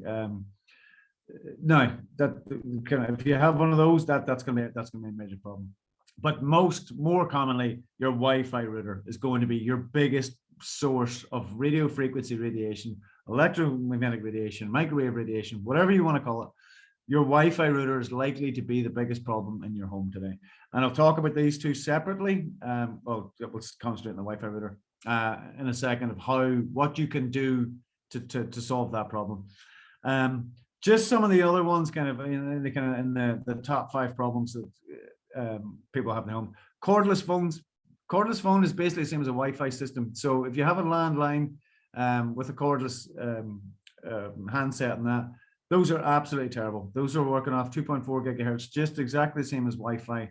And that's adding a second Wi-Fi network into your house in terms of electromagnetic radiation exposure. The solution to that is, again, a lot of the solutions to this are going to be this almost kind of bang your head off the wall. It's ultra simplistic, but this is the way it basically is to move backwards. You want to be getting yourself a corded phone, and basically, like we used to, have a wee table and a chair, and that's with the things plugged into the wall. There's no wireless data being transmitted there. Do you remember? And this is where you took the phone calls. This was the table. This was the whole table, and that where you took the calls. That's not 99% safer. That's 100%. That's complete elimination of the dangerous radio frequency radiation. So to reduce your exposure from that, get rid of those cordless phones. Get yourself a corded phone, the old school one, which when you pick them up for 40 euros or whatever, And that's the way to get completely rid of that. That's your landline now. Obviously, mobile phones and tablets. These are going to be, the huge problem in the house as well. And believe me, I'm under no illusion. This is a very difficult one because we're a generation now into. There's a full generation now living in Ireland that have never experienced a world without mobile phones, and we are, even though we have come from a world where they weren't there, we're absolutely addicted to these things now, in so many respects. So I understand it's a very tough one to address, but they are horrific. It's quite simple as that. And people think, cell towers comes into people's consciousness an awful lot and go, oh my God, cell towers, they're terrible. And of course they are. But what you need to understand is the signal coming from the cell tower that gets to your mobile phone. When you speak into your mobile phone, that signal is going to be powerful enough to get back to the cell tower. So your mobile phone is like a mini cell tower. When you understand Planck's radiation and all that, the closer you are to this thing, the more exposure you're getting. And generally speaking, you're going to be chatting like this, on your mobile phone. Mobile phones are horrific. And as the 2018 US National Toxicology Program showed, clear evidence of cancer from this. So mobile phones are really problematic in that they're very handy and we all use them, and it'll be like losing a limb. My suggestion to you would be to take this in stages, as do myself, is to try to switch to a 2G dumb phone. At least get your phone back to just doing phone calls and texts, because we're now spending hours on these things a day, whatever it is, flicking through Facebook or whatever. So if you at least downgrade it to a 2G dumb phone, sorry, when I say dumb phone, I mean not a smartphone, a phone that doesn't do data, a phone that just does voice and text. The old Nokia bricks, and there's a load of them. I don't have one. Do I have one sitting? Oh, I do have one sitting around here. So it's like remember the wee phones that do nothing else except voice and text. And I would suggest you actually think about that as a stepping stone, really. You're trying to almost break the addiction. Now, you're obviously, with your mobile phone, you're going to have voice channel and you're going to have data channel. So obviously by getting rid of the data channel, you are reducing the amount of data that needs to be transmitted, and therefore the amount of radiation is being transmitted, and therefore you are reducing your exposure. But still 2G dumb phones are not good, so I would suggest moving to this 2G dumb phone to try and begin to break this addiction, sitting on WhatsApp all day. And there's a lot, I've gone through this myself. There's a lot. I mean, this Zoom call I'm doing on my laptop, I'm not doing this on the phone. Messenger apps, Telegram, Signal, all the rest of it. You can do all this on your laptop, and hopefully your wired laptop. We'll talk about that in a second. But I would try to move on to 2G smart dumb phone straight away, just to try and begin to break that habit. But ultimately, with the idea of putting serious consideration into getting rid of these things, and the amount of time I think you'll find you're saving is quite shocking. But whether you're on a 2G dumb phone or you're still using your smartphone, at the very least, straight away, don't be putting these things up to your head, because again, Planck's radiation law and those diagrams we showed you earlier, that's horrific, the exposure you're getting there. Even if you can get a little bit of distance, like I just explained, like the lady in the office, a little bit of distance, like the difference in here and here is a huge amount of exposure reduction. So I would suggest there's what's called air phones. You're not going to really be able to see them there, but there's the hands-free people. You get the hands-free, so you can hold the. Let me just do this demo here. So you can, you're holding the phone out here and speaking on. I think I've got speakerphone down there. Have I? I do. Speakerphone. Speakerphone is the way I use that for my work, as this 2G dumb phone, and just using it there, speaking, as opposed to doing that, is the exposure difference in that is insane. When you actually have a meter and be able to measure that. But speaker is just getting more distance between you and this radiation emitting device. Or if you're going to use the earphones, again, you're not going to be able to see them well there. Maybe I'll talk about them again in the Q&A. But they're called what's called airphones, and they're not regular earphones. Again, I'll not do it here because I'm too small on the screen. But basically, the speaker stops here. It's just a tube of air that basically goes up into your ear. And again, it's just getting that distance. So that gives you a huge reduction. Might mention something about that more about that in the Q&A. Flight mode as much as possible. Again, if you've got a smartphone, it's this data transmitting that's the problem. So if you switch it on flight mode and stopping all these apps, all communicating, which they're doing constantly in the background, a mobile phone sitting on a kitchen table, I've done measurements with, they're just sitting constantly. WhatsApp sitting looking for updates, looking for messages. The other, it's just constantly doing stuff. So use flight mode as much as possible, and absolutely at nighttime if at all possible. At least at night. And then, so many people kind of, they're using a mobile phone and it's got Wi-Fi and Bluetooth and location and all these things. Are you actually using these? If you're not, switch them all off, because they're all going to, if you're not using these things, again, Bluetooth and all that, there's just constantly hunting signals. So if you can switch off all these things that you're not using, again, that's, again, it's not perfect, but it's absolutely going to be a reduction in the amount of exposure there. And of course, then laptops, smart TVs, wireless babies monitors, and everything else is smart. So I'm sitting here now in front of a laptop. I'm using a wired connection, so I'm not concerned at all about radiation. If you're sitting on your laptop at the minute there now and you're on a wireless connection, if I was to sit beside you now and show with an EMF meter and show you just how much radiation you're getting exposed to by doing that, you would be absolutely alarmed. You would be shocked. So what we're looking to do at all times in terms of basically we're looking to go wired here. I'm going to come back to this in a second on the Wi-Fi, but we're looking for wired alternatives. If you're got a wire connecting the device, my laptop here, it's connected via a wire into a socket. That's where the data is coming from. So there's no wireless data transmission. So there's no radiation going with that. And whether it's a baby monitor, difference between a wired baby monitor, or wireless baby monitor, or any other smart device, always try to wire these devices. And I'll talk about this in a second. It's easier than you think. But basically, any smart devices, anything that you're looking to either get rid or wire it up instead. And don't forget to switch off the wireless options. I'll skip over that bit. But how do you do that? How do you wire these things up? What about this kind of wired connection I have here? So Wi-Fi is your biggest problem. Chances are, if you're not using Wi-Fi, very good, fair play to you. You're way ahead of the curve on this now. But Wi-Fi is generally speaking going to be your biggest problem in the house. And it's also a facilitator for other devices and gadgets and gizmos and all the rest of it. So if you can actually get to knocking Wi-Fi off, it's going to be, your Wi-Fi is going to be probably the biggest, unless you've got one of those crazy boxes, the biggest emitter of radio frequency radiation in your home, or microwave radiation, or electromagnetic radiation, all the same thing. So what I would suggest, so this kind of, I've got five suggestions here. Number one is kind of the easiest but least effective, that sort of way. And as you go through them, they're more effective, but a little bit more kind of problematic. But something you could do tonight, one, immediately put your Wi-Fi router on a timer for the hours you're sleeping. And that's, we're talking about these things here. This is just a mechanical timer that you plug your router into that, plug it into the wall, and tell it to switch off between whatever it is, midnight, 8 a.m. or whatever.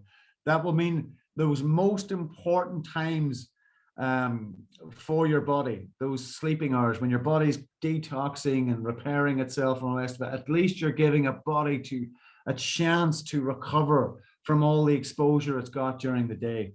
And to say, that's one of those, I think there's about €4, €5, something like that, any DIY store. That's something you could do literally tomorrow. And the amount of reduction of exposure is absolutely non-trivial, and amongst the most important hours of your sleeping. Again, as we talked about, the Planck's radiation law, the distance and what have you, moving the Wi-Fi router to the least used room in the house. If you have a spare bedroom or something like that, that's a much better place from your Wi-Fi router than sitting in the living room where you're sitting there, with your kids or whatever. Again, I mean, if you put that in an upstairs bedroom, think of that, that's what, 3, 4, 5 times as far away from you. And again, Planck's radiation law, that's a massive, massive reduction in the amount of exposure you're going to be getting from that thing.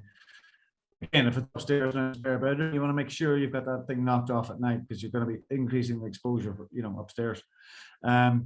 Again, this is kind of moving on from that. Only have the Wi-Fi on for a set time each night. If that might be useful for your home, might not, but if you could get into your room, it's only going to be on from 6 to 9 or whatever. It's just an option. Obviously, all these aren't going to work for everybody. I'm just trying to fire out options there that might work for you. Number 4 is the no-brainer. Only switch the Wi-Fi on when you're using it. And the joke being, you don't leave the cooker on all day in case you're going to cook something. Well, why are you leaving the Wi-Fi on all day in case you might use it? If you're going to use the Wi-Fi, you need to use the Wi-Fi, switch it on, use the Wi-Fi, switch it off. That's kind of again, might not work for everybody, but it's another possible solution. But the proper solution and where you really ought to be going with this. So the first 1 to 4 kind of things you could do almost immediately for absolutely no cost whatsoever. But what you really should be doing is you should be looking to get rid of your Wi-Fi. And that might sound like a nightmare. It is absolutely not as difficult as many people think. So basically you're looking to, so you've got a Wi-Fi router in your house at the moment, and it's pumping out Wi-Fi all over the house. And it's got some ports at the back that you can stick wires into to actually wire your laptop to the internet and to wire all these other devices. And when you do that, you should be getting to the point where you kind of formulate your own little plan and look to switch the Wi-Fi off. So go into your router and actually switch it off. You're not saying switch off your internet, switch off the wireless radiation, switch off the Wi-Fi. And you can still have the internet. And in fact, the wires are actually faster connections. So the 2 main ways that's done is, one is through Ethernet. Now, if you're going to go and build a house, this is the way you should be doing it. You should be wiring your whole house for Ethernet. Ethernet is the wires that this data is going to transmit through, rather than wirelessly through the air. Ethernet, if you're building a house, if I was building a house now, absolutely do it now. So as you're wiring the whole electrics in the house, wire the whole house for Ethernet. So you've got an Ethernet socket, that you're a wired connection to the internet in every room in the house. And that way, whether it's a PlayStation or a laptop or whatever it is you're using the internet for, you can just wire it in. 100% safe, 100% safe, complete elimination of the radio frequency radiation.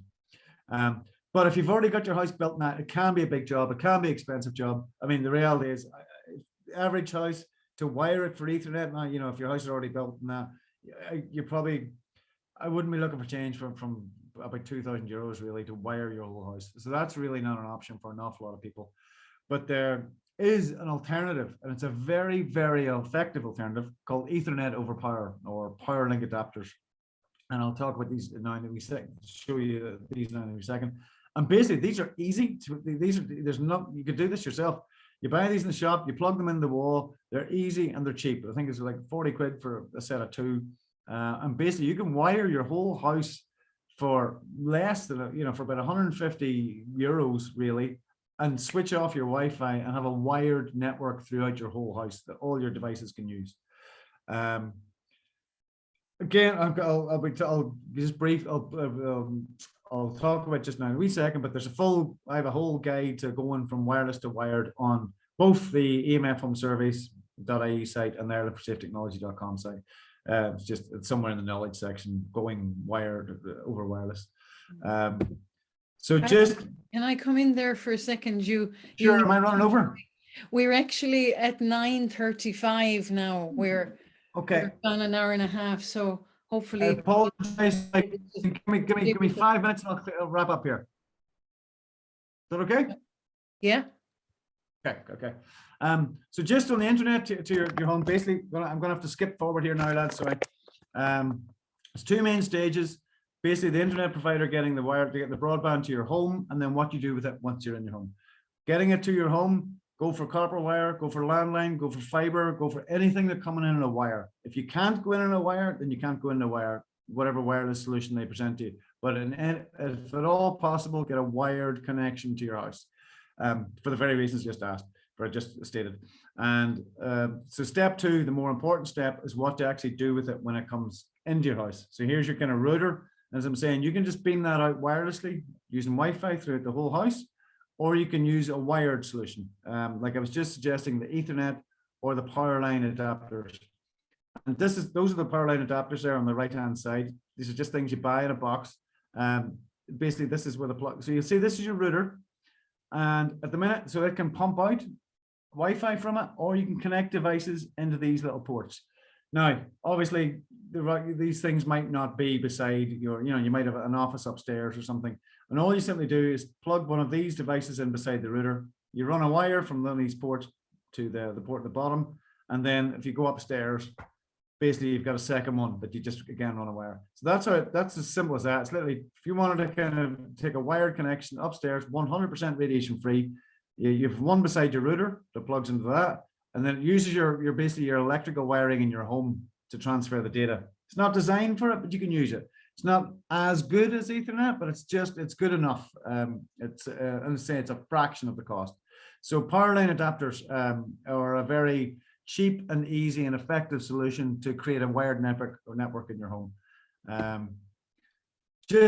Smart meters, very quickly. There's a lot of concern over smart meters. Smart meters in terms of privacy are actually a major concern. But in terms of electromagnetic radiation exposure, they're not really. They're the equivalent of somebody standing outside your home making one phone call a day. That's what they're doing at the moment. Obviously, that's not ideal. You don't want them there. But if you have a mobile phone and you shouldn't be concerned about your smart meter if you have a mobile phone or if you have Wi-Fi. The amount of exposure you're going to be getting from a smart meter is very, very low compared to a mobile phone or Wi-Fi. So it's not ideal. Again, it is like it's going to be basically making one phone call a day to transmit the information, but that's it. So they're not really deserving of the major concern, which seems to be 5G and smart meters seem to be the two major concerns. Shielding, again, I just want to talk very, very, very briefly. Shielding seems to be this kind of obvious solution to all the problems. Well, I'll shield. But they're not. They do work. They're more reducing exposure than getting rid of exposure. So there's paints, there's wallpapers, there's canopies you can flop over your bed, all this side of things. But they don't block entirely. They just they reduce. But the problem for me is that you're treating the symptoms here, not the cause. So if you've got these problems, you should be looking to get rid of these kind of devices and what have you, not shield yourself from the radiation that you're generating. Obviously, if you have a tower outside your house, then that might be a last go-to, last resort, as they can be used for that. But yeah, they're reflective, so they can actually increase radiation in your house. If you have Wi-Fi and you're shielding walls, I've seen it myself. You can actually increase the radiation in the house. So you need to be careful when you're shielding that you kind of talk to me first if you're thinking about shielding your house. Also, they shield natural frequencies as well, which is problematic because these natural frequencies are frequencies that we benefit from. So there's problems in that, and they're notoriously expensive.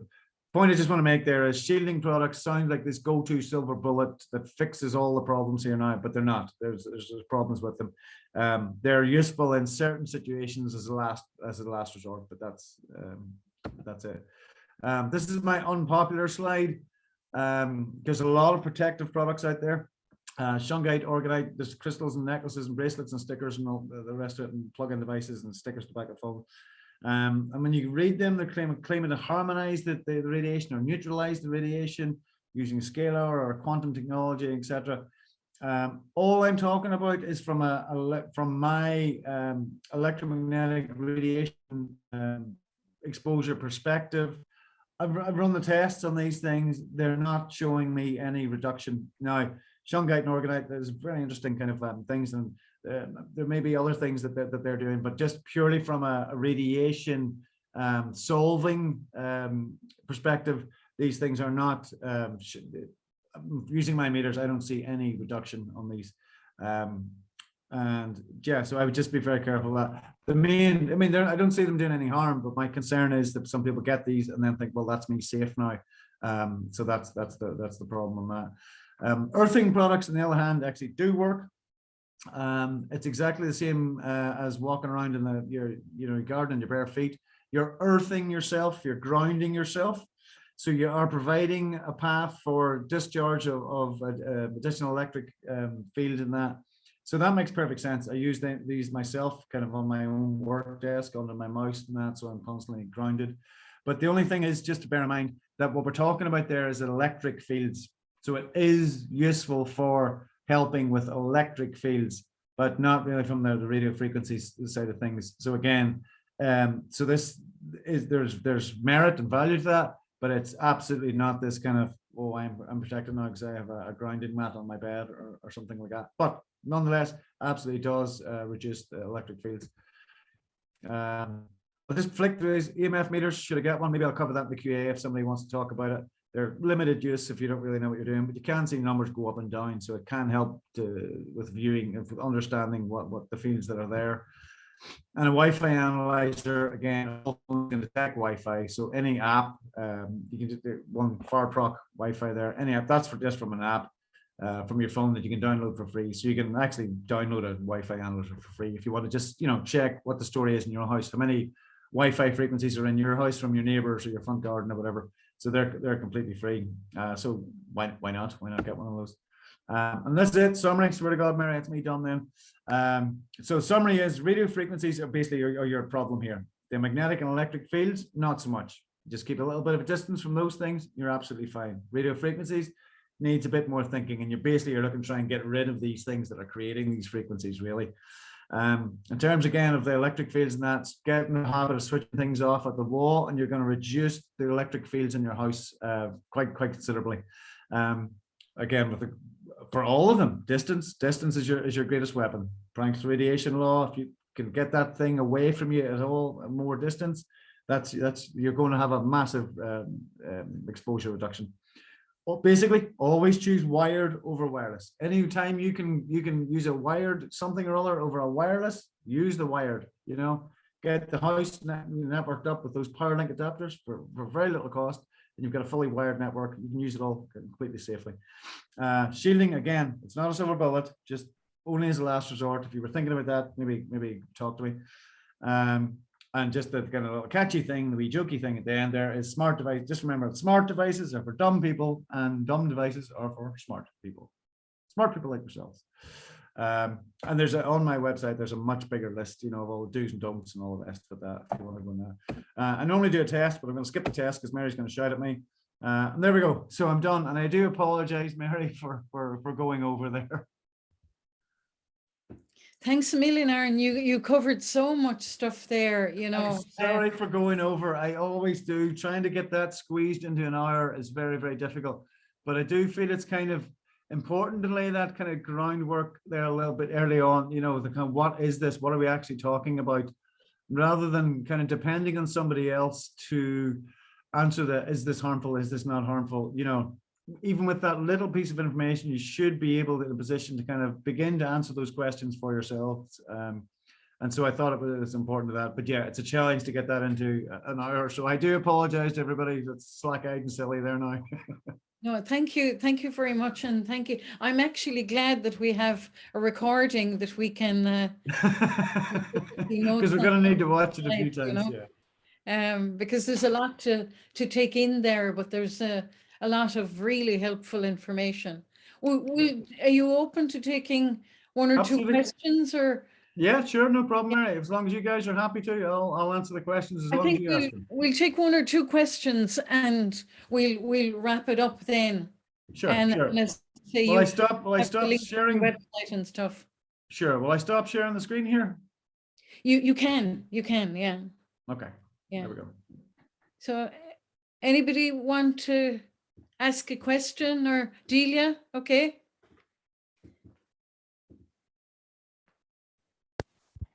Hi, Alan. Yeah, that was absolutely fabulous talk there. Thank you very much. Thank you. The fiber optic broadband that you're coming rolling out, is that better than the Wi-Fi? 100%. So fiber optic is, as I say, it's a wire. Do you know what I mean? At the end of the day, it's a wire. The data is going through the wire, so there's no radio frequency radiation associated with it. Now, the problem here is that it's got a bad reputation because it is used for interconnectivity between towers. So when people see fiber optic getting rolled out, they're going, oh, this is for 5G. And, so they go, oh my God, they're here rolling out the fiber optic. Therefore, they're going to roll out the 5G. But the reality is, in and of itself, and that is true. I mean, they are, the towers do connect amongst themselves using the fiber optic, which is a wire. But the reality is, for a home, I mean, I'm rural, but if I could get fiber optic, I absolutely would.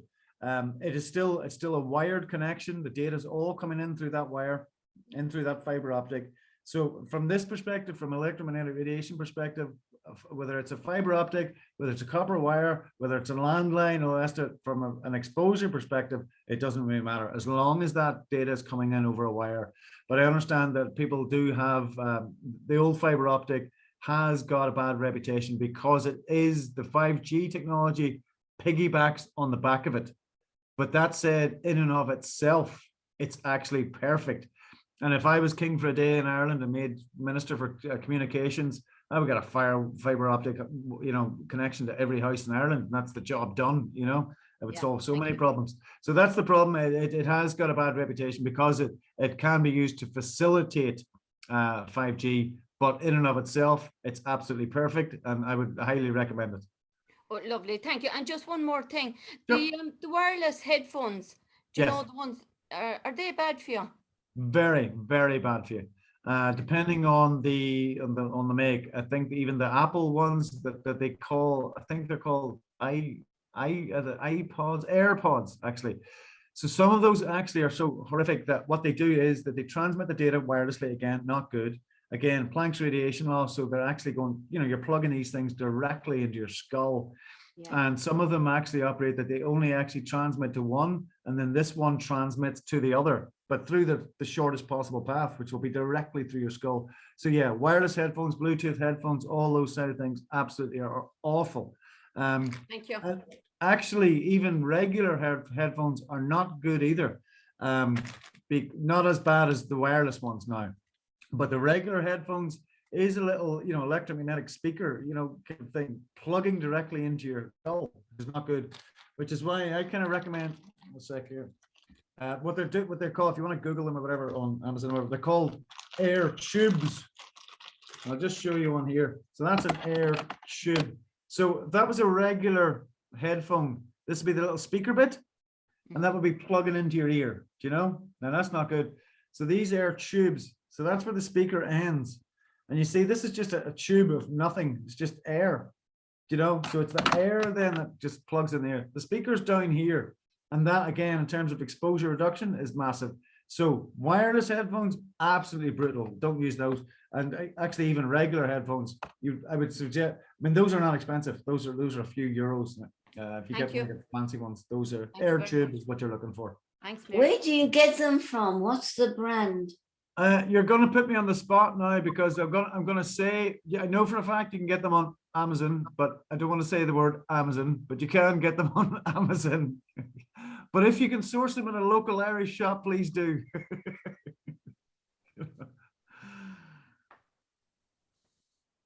Anybody else would like to ask a question, or are ye saturated at this stage? I would forgive them if they were saturated, Mary. Now that was some pretty heavy imparting of information there. Now they're probably a bit zonked, but where do you buy the wired home adapters? Again, much like so basically this is these are the boys here that you're looking for. There's 1,000,001 varieties of these on the market now. Again, I don't want to say it out loud, but you can get those on Amazon. And I think if you go to the EMF Home Surveys website, on the knowledge section, there's a guide for wireless to wired, and I've got a link into them on actual Amazon. So I think they're about 40 euros for a pair. But the thing is that they're very, very, very simple to use. So even I don't know how many. So being a house with 2 adults and a few children, and that, you can maybe need a few of them. But you can actually, the way I use them is actually just have the one beside the router, and then I just have the one. And if I'm going into upstairs, I just take it with me and plug it in upstairs. Then it's wired. So you can actually just move it around the house. It's not complicated. It's like literally plug and play. But the answer to your question, again, please try and source them from an Irish source. But if you can't find them, Just the one thing, just do be careful. There are a lot of different varieties out there, and you absolutely want the, again, these, sorry, you can see that it's called pass through. So you want the ones that you can actually still use the socket when you plug in. So the word you're looking for is pass through. And some of them then act as Wi-Fi boosters as well. Now you don't want that, obviously. So just have a look, take a moment. Don't buy the first one you see. Read that guide and make sure that you get the pass through ones, and they're not acting as Wi-Fi boosters as well. Okay, thank you. Thanks. No problem. Can I ask, sorry, you said there about the adapter for, the timer, the timer, for your Wi-Fi. Yeah. Can you explain about that? Yeah, do you plug it into Yeah, the so wall? this is literally just a mechanical timer. So you see, you plug this into the wall, okay? Yeah. And it's much like your, like your heating thing. So basically you set on this, you push the little buttons. So basically anything you plug into that. So I'm using it for a Wi-Fi router. But if you're trying to think of something, a bedside light, you could have a bedside light on all day and switch it off at night between 12 and 8, you know what I mean? Or whatever with this. So it's just a mechanical timer, socket timer. I think, if you use those, and again, you get them in any area shop, but just for the sake of handiness, if you Google, if you put that into Amazon, you'll get those. So they're for nothing. So they're not specific to networking or any, wireless, anything like that. It's just literally this thing switches things on and off for you on a timer, just like your home heating, kind of a thing. And it's just, so if you have your router plugged in, if you're using Wi-Fi, which you shouldn't, but anyway, if if you're baby steps, and if you've got Wi-Fi at the moment, and so you can remember to switch it off at night, before you go to bed. But this takes just the thinking out of that. For the sake of €5, it just knocks it off at set this thing, just knock off between midnight and 8 a.m. or whatever. Because if you remember to switch it off, you don't need this. But this just takes the thinking out of it. That's what we think, because we forget, we leave it on all the time here. It's what we have Wi-Fi, so yeah. And as I say, and the kind of suggestions I was making earlier, that the 5 I was doing, it was like, I understand the idea of kind of coming off this and going and switching off your Wi-Fi. It's just, you're not ready for that. You need to kind of think about this. You need to put a little bit of planning into it. And that's what I say. The first thing, think something you could do tomorrow is get a mechanical timer and at least knock the Wi-Fi off between, for the sleeping hours, particularly if you've got kids. And it just means, okay, we've started. That's a good big reduction, in your exposure and during the most important times, for €4 and 2 minutes of setup, if you, I don't know if you have kids, if any of you have kids in there, because sometimes the kids see me coming and they think this is the man that's coming to switch off the internet. And I get greeted. might be the most popular person. And I get greeted with great kind of animosity, but and so any of you that do have kids, it's like, but the PlayStation or the Xbox or whatever. I actually when I leave, I'm very popular with them, because what I do is, again, I'm plugging the wired network to try and get rid of the wireless, and the wired networks are actually faster. So I go, so that's even better gaming. So don't be thinking, if any of your kids on there, the wired solutions, it is actually faster. I'm doing this Zoom call now, again, over wired. The wired connections are far superior in every way, with the exception of convenience, But as I say, that convenience comes at a cost, and the cost is radio frequency or electromagnetic radiation exposure. But other than that, it's the same voice that goes down those lines, just clearer. It's the same internet that comes up those lines, just faster, and more secure. So wired connections are absolutely more superior in every way, with the exception of just the handiness of the whole thing. But again, when you understand, and it is difficult to, I'm sitting here telling you that this is real. Now, obviously, anybody on this call has got a certain amount of awareness on that. But it is difficult, when you can't see, smell, taste, or touch this, and it's going to make your life difficult to kind of take it on.